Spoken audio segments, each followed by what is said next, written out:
Good afternoon, teachers. I wanted to preview the pink and blue cards for you before I put them in your mailboxes. They are going to be printed today, along with the GMAS individual student reports for you to use to complete the paper, the information sheet.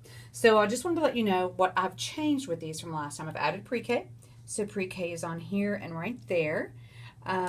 The academics is based on your report card and your observations of the student. Okay, interventions would be things that we offer here at Walker Park. Some things we don't offer anymore, but we may, so we're keeping them on there. The tutoring, that would be the Title I tutoring, indicate that if it's reading, math, or both. We have Imagine Learning on here. And then others, if you have others, put a Head Sprout or the other ones that you offer. The level of POI that, I should have put pre-K right there. I'll do that. But the level, if they are in POI, and what their conduct is overall. Over here, this is what I really wanted you to see. I need to know their primary eligibility if they are a D student, if they receive any of these services. That self-contained does not mean resource. Don't worry about if they get resource. Don't worry about marking that. We'll see that on their IEP. If they're ESOL or gifted, mark that. Here's where I really wanted you to see. So the lower grades, a lot of you still do Rigby. Put the Rigby level. We really need STAR if they're popping into STAR, and we want the grade equivalent. There's so many different things to report on in STAR, but do that grade equivalent. The classwork's reading and math, we want the scaled score on their final benchmark. That's what we want here. So that's the key, and this is where you're going to narrate. They have siblings, who we need to separate them from if they have medical conditions and any other considerations, okay? Then on the flip side, for the third and fourth grade, very similar. Again, we have the same stuff that's based on the report cards, same interventions.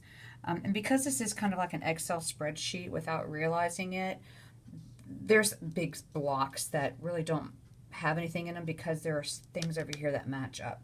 But anyway, local interventions, if we have anything else that they're getting, I might have to add, I'll need to add Imagine Learning there. I'll add that to that too.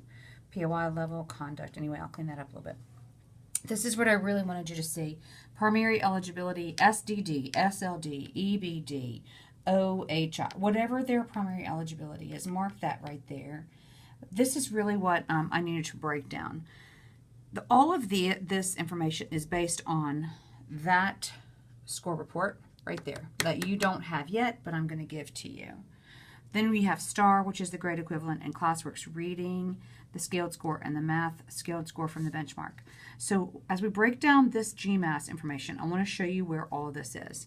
So it's achievement level for milestones, ELA, and achievement level for the math, GMAS. So it's like level 1, 2, 3, or 4 goes here.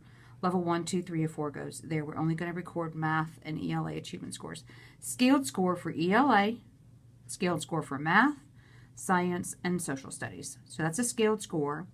Then the Lexile level, which is generated on the report. There are 3 indicators for writing. And then I'll show you where all this is.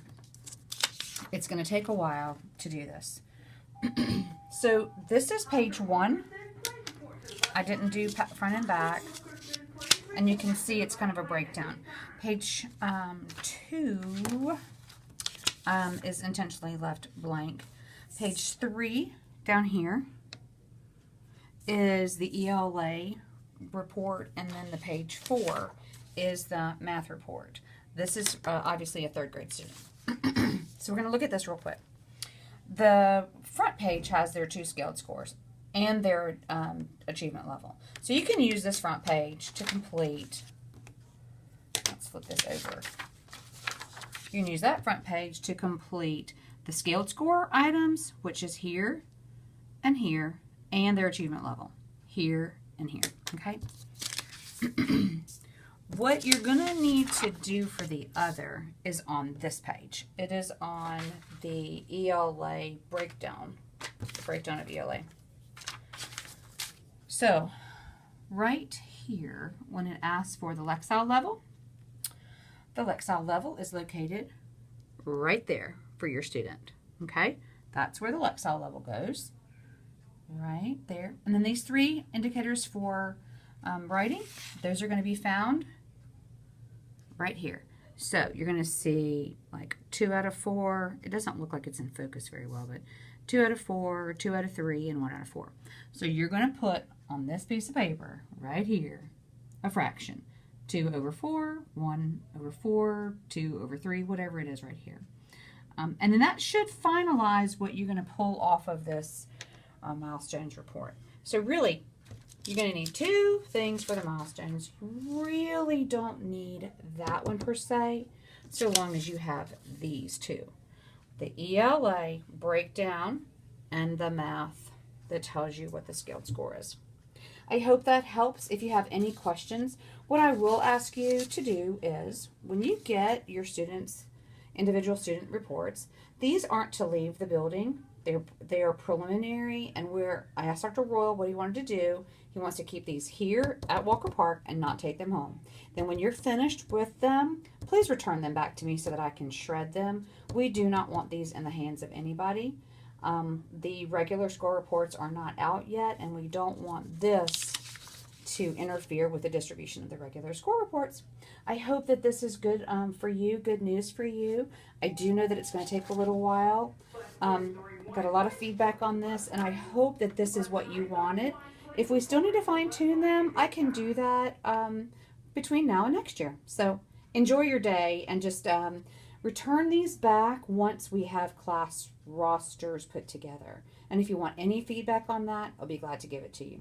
Have a great day, and stay dry. Bye-bye.